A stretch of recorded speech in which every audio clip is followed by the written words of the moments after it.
Yo, what's going on, everybody? Welcome back to another video on the channel today. So today we have another replay review, but the first thing I want to do is say if any of you are watching this right now and you're interested in having this done for you as well, the easiest way I'm going to say down in the description you can find my Discord. My Discord, you will find a list of exactly all of the things I'm looking for you to send, where to send it to, everything else. But to touch on that piece by piece really quick, basically the replay, you're going to take it, rename it to something so that in a situation like this, because just like you guys, I save my replays all the time. Just rename it to something so that I can tell what it is more quickly and I don't have to look through all of these and determine which one is mine and which one is yours.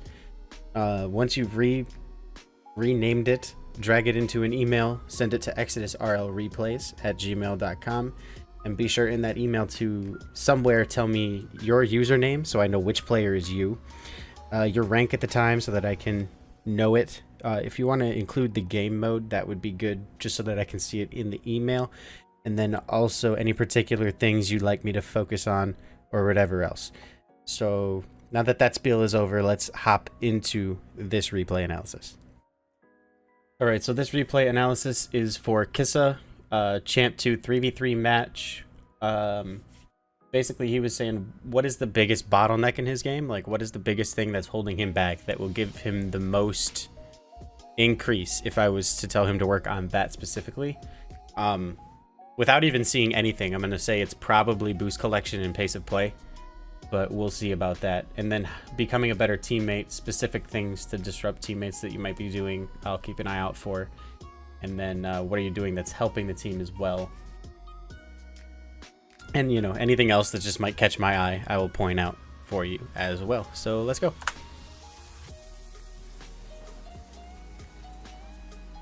So first and foremost, right off the bat, we want to communicate that kickoff so that this doesn't happen. Because that's a pretty intense cheat if he was communicated to that you were going for this. So yeah, probably we don't want that to happen. Sticking around and getting a 50-50 in that situation was probably the best thing you could do. I like the back post rotation, that's good.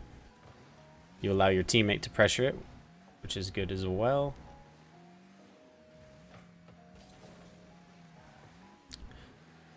You're doing very good rotationally of understanding when your teammates have a better touch than you and kind of getting out of their way.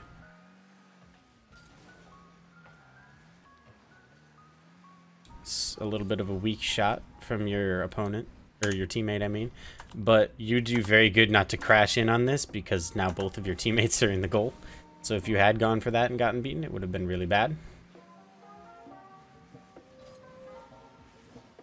I would say that your goal in this situation, once that happens, is to delay as much as possible. But he kind of goes and delays for you, so it's alright.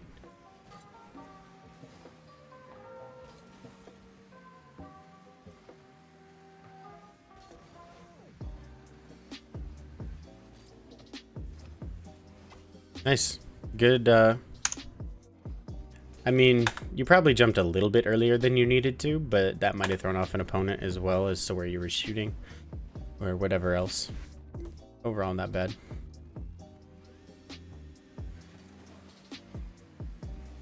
I have no idea what that kickoff was, but I was about to reprimand you for going for that corner boost and then you didn't go, so I'm gonna let that slide because you changed your mind. Made the right decision.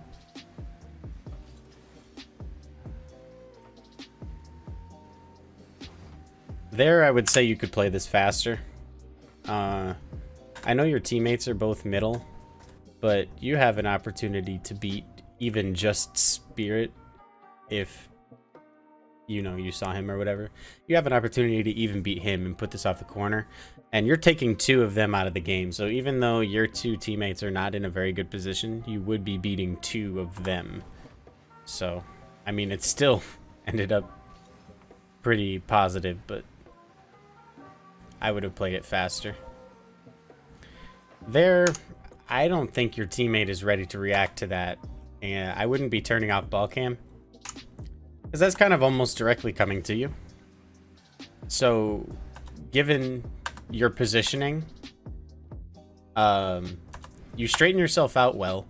Assuming you had left ball cam on here, you could go for a block on Just Spirit's aerial to try to block him from even touching it in the first place, because your teammate was not in a position to defend that if it had been on, and that would have been a goal. You do good not to overcommit to that opportunity. The touch wasn't too bad.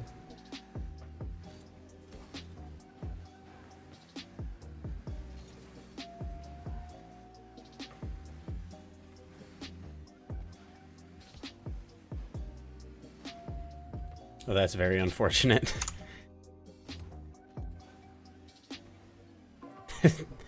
I can't put into words how bad I feel for you right now seeing that. Good to go for boost. You're flickering your ball cam quite a bit. There, I think you could have crashed that a little faster. I know you did crash it and score, but it seems like your snap reaction was not quite quick enough to what it could have been. Luckily, Axel was out of boost.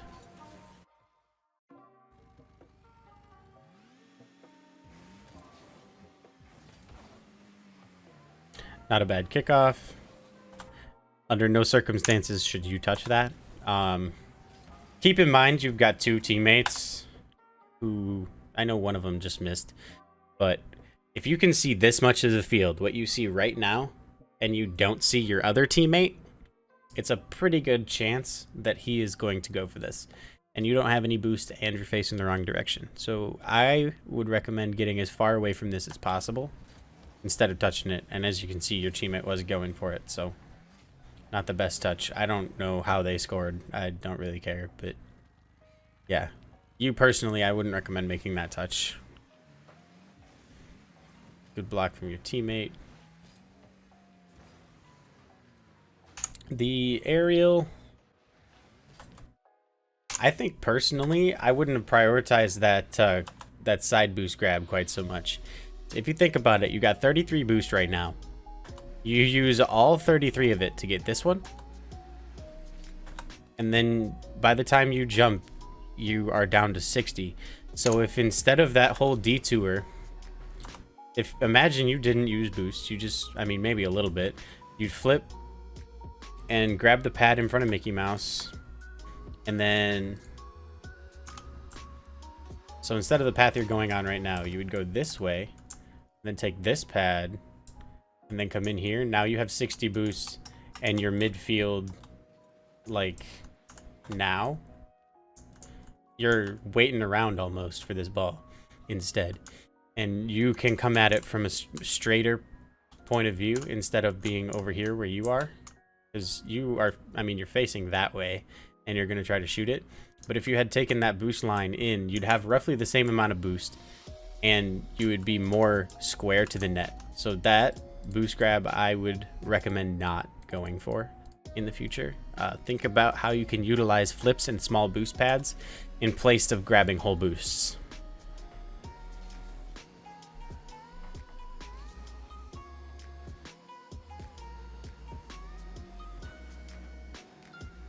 That one, I probably would have ended up in the same situation, to be honest, so I can't give you too much for it, but just be careful of a situation like that.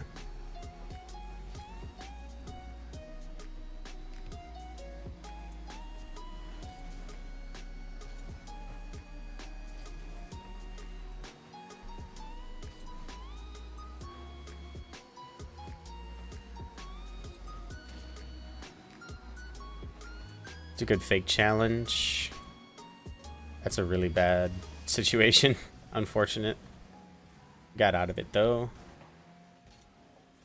The fake challenge back here though was good because you baited out a poor touch. It was just unfortunate that he was able to get a touch just before you. If you had committed in the situation where you faked, it would have been very bad, so.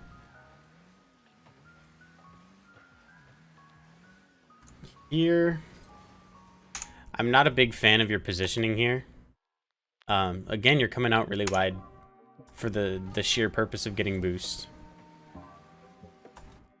Your pathing in general is not like determined by the boost, like the small boost pads, as much as I think it should be.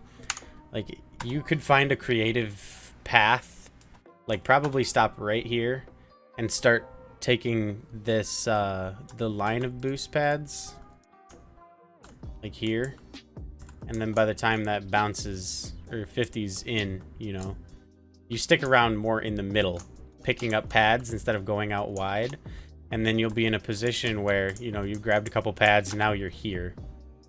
And even though you probably still couldn't go for this ball because of the fact that there's two people on the wall, when they do touch it, you'd be in a position where you might be able to deal with it. Or if, say, there weren't two people on that wall, in general, you know what I mean? I'm trying to give you a framework that I think you're prioritizing those full boost pads a slight bit too much. Obviously, you know what you did wrong there as well, so I'm not going to beat that into the ground, but...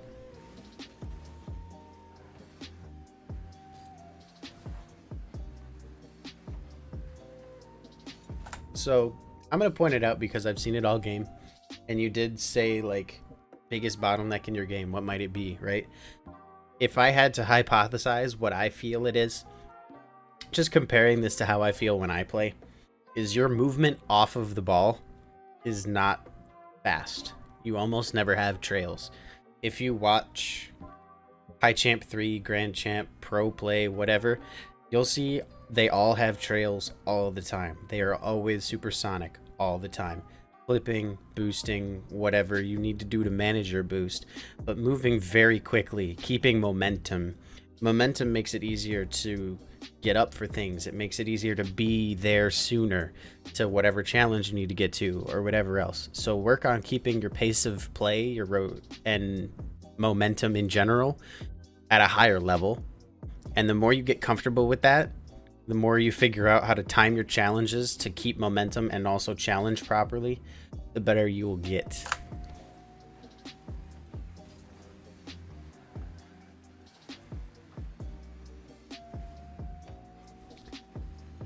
That is, I would say that was the right idea, and the execution just needed to be a little bit better.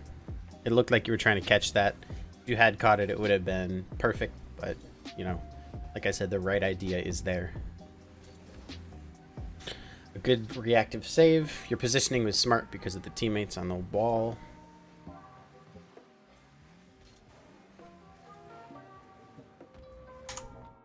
It's another situation, in my opinion, you stop and watch. You've done it a couple times on offense, in my opinion. If you just think of the momentum you have, see how you stopped on that boost pad? If instead you were rushing to pick up that boost, using boost because you know for a fact that that boost is there, and you know that there's a good chance that there's an opportunity coming, you could have been getting further forward and more toward the middle before you even have to jump for this, and it makes it easier to make that touch go in instead of a little bit too high.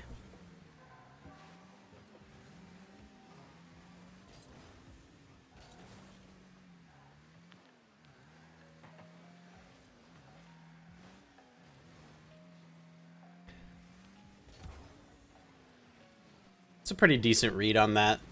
I don't think that's quite where you meant to put it, but still good. Unfortunate bump.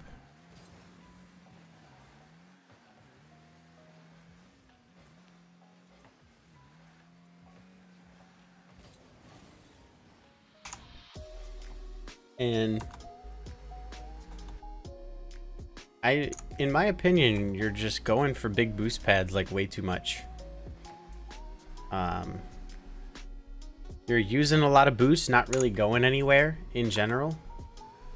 Like, you see what I mean? You're just using boosts, but you're not getting yourself to supersonic. You know what I mean? The goal in general is use boost to get your boost in a flip, say, to get yourself to supersonic, right?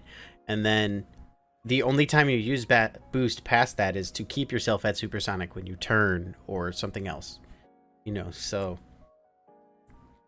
you're, I don't want to be rude about it, but it seems like you're just kind of wasting the boost and then going to get more out of a full boost. There, like for example, you could have followed that path directly into the back of the middle of the net there, and you would have been in a better place boost wise. A situation like this one, I feel like I kind of see you hesitate. You have to, if you are going to go for this, it has to be immediate, because you got to get way off the wall and you got to get off fast, and once you are off, you have to be boosting. So that is a situation. If you're gonna try it, you got to try it confidently, and if you mess up, you use that for next time. You know, you learn more trying and failing confidently than trying and failing with hesitation.